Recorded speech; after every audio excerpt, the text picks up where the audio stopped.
News 7 Tamil, பொறுப்பும் பொது நலமும். நம்மிடையே கே பாலச்சந்திரனுடைய நினைவை பகிர்ந்து கொள்வதற்காக சின்ன கலைவாணர் திரு விவேக் அவர்கள் தொலைபேசி வாயிலாக நம்மோடு இணைந்திருக்கின்றார். சார் வணக்கம். வணக்கங்க. நிச்சயமாக நீங்கள் ஒரு மிகப்பெரிய துயரத்தில் இருப்பீர்கள் என்பதை எங்களால் உணர்ந்து கொள்ள முடிகிறது. இந்த நேரத்திலும் கூட உங்களுடைய துயரங்களையும் உங்களுடைய இரங்கலையும் அவருடைய லட்சக்கணக்கான கோடிக்கணக்கான ரசிகர்களோடு பகிர்ந்து கொள்வதற்கான ஒரு வாய்ப்பாகவே இதை நாங்கள் பார்க்கிறோம். உங்களுடைய கருத்துக்களை சொல்லுங்கள். சார், இது எப்படி ஒரு வார்த்தைகளாலேயோ வாக்கியத்தாலேயோ என்னால் எப்படி சொல்றதுன்னு எனக்கு தெரியலங்க. இதுக்காக நான் இழுத்து கூட்டி படிச்சு என்னுடைய ஒரு வாக்கியமா அமைச்சு என்னால் பேசக்கூட என்னால் முடியல. எனக்கு 27 வருஷமா இன்னைக்கு நான் இந்த நிலைமையில இருக்கேன்னா நான் சாப்பிட்ற சாப்பாட்டுக்கு காரணமே கேபி சார் தான். நான் இன்னைக்கு இந்த லெவல்ல இன்னைக்கு நான் இருக்கிறதுக்கு காரணமே அவர் தான். அவர் இல்லாம நான் இல்லை. நான் மட்டும் இல்லை, எத்தனையோ பேர் 60-70 பேரை அறிமுகப்படுத்தியிருக்காரு தமிழ் திரையுலகத்துக்கு. 1987 என்னுடைய வாழ்க்கையை ஆரம்பிச்சு வச்சேன். மனதில் உறுதி வேண்டும் படத்துல இருந்து இன்னைக்கு நான் 300-400 படங்களை தாண்டி வந்திருக்கேன்.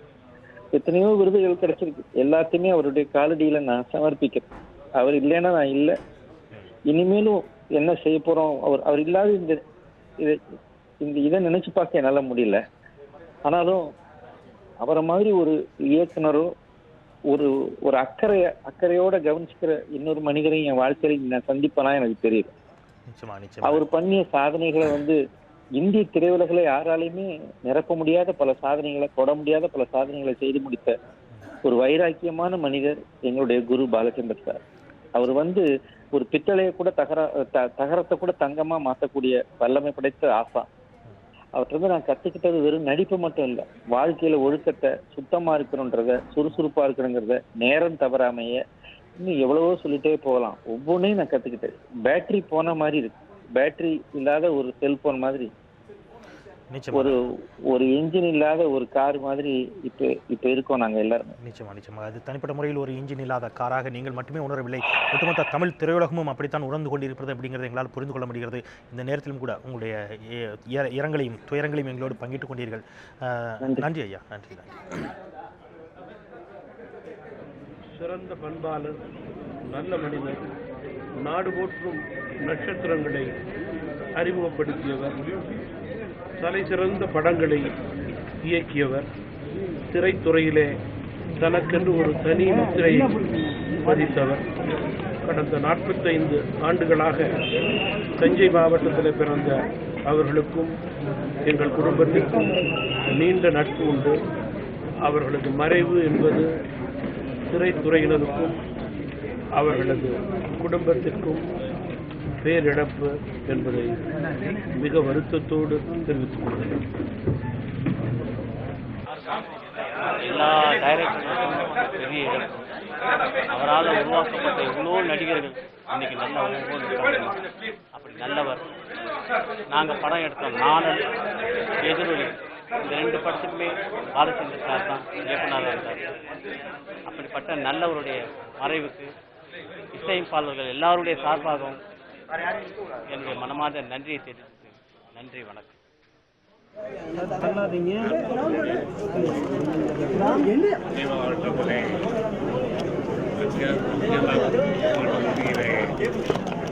மாணவராக இருந்த அரசு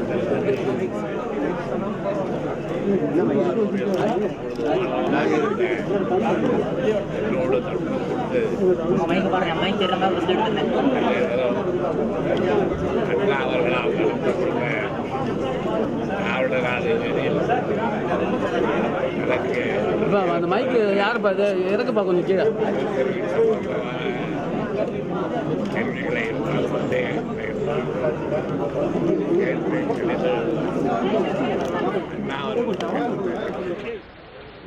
Great loss to the film fraternity of the entire country. One of the personality who created almost more than half of the industry. Most of the actors have been his disciples, I would say. He was a guru.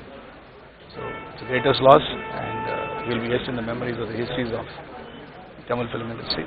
And the great personality, the great loss to the entire nation. That's what the film fraternity is concerned.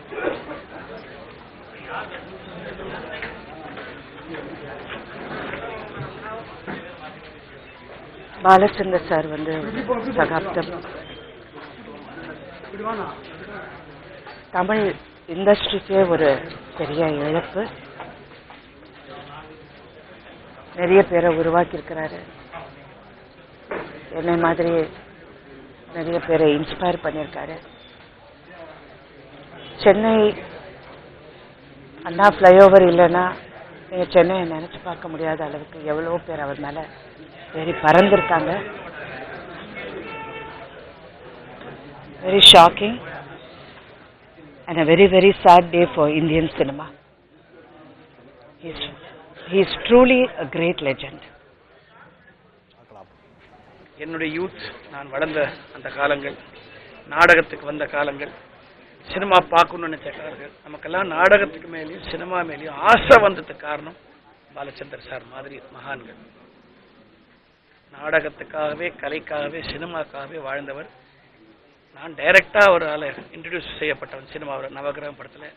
ஆனால் என்ன மாதிரி பல்லாயிரம் பேர் 60s எங்களுக்கெல்லாம் ஒரு நாடகம் பார்க்கணுன்னா, cinema பார்க்கணுன்னா எங்களுக்கு தெரிஞ்ச ஒரே பேர் கே. பாலச்சந்தர் தான். அவர் இல்லைன்னும் போது எனக்கு வந்து திடீர்னு இப்போ மெட்ராஸில் யாராவது வந்து மெரினா இல்லை, எல்ஐசி இல்லை அப்படின்னு சொன்னால் அது எவ்வளோ நம்ப முடியாத விஷயம். அந்த மாதிரி எனக்கு ஒரு பெரிய இன்ஸ்டிடியூஷன் கான். வெல், காலத்தின் கோலம் தடுக்க முடியாதுனாலும் ஜீரணிக்கவே முடியல. Madras Tamil film industry without K. Balachandar, I am not able to imagine. That is all I would like to say. KB சாருடைய மறைவு கலை உலகத்துக்கே வந்து ஒரு மிகப்பெரிய நஷ்டம். அது எனக்கு வந்து அவரு குரு மட்டும் இல்லை, என்னுடைய அப்பா மாதிரி, என்னுடைய வழிகாட்டி. என் முன்னாலேயே அவரு ஒரு மனுஷ ரூபத்தில் வாழ்ந்துட்டு இருந்த ஒரு கடவுள். என்னை வந்து ஒரு பையனை தான் பார்த்தாரு வழிய ஒரு நடிகா பார்க்கல. அவரை நான் இன்னைக்கு எழுதுனது, அவருடைய இழப்பு வந்து என்ன நானே இழந்துட்ட மாதிரி இருக்கு. என்னால் எப்படி வார்த்தைகளை வந்து என்னால் சொல்ல தெரியல. இன்னொரு கேபி சார் இந்த உலகத்தில், திரையுலகத்தில் நம்ம பார்க்க முடியாது. அவர் ஆத்மா எப்பவுமே சாந்தி அடையணும், சாந்தியாக இருக்கணும் அப்படின்னு ஆண்டவனை வேண்டிக்கிறேன். நன்றி.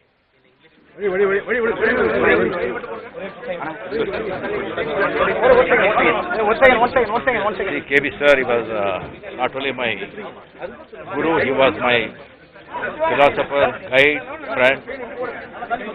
So his loss is, I have no words to express my feeling. I pray God let his soul rest in peace. Thank you very much. வண்டி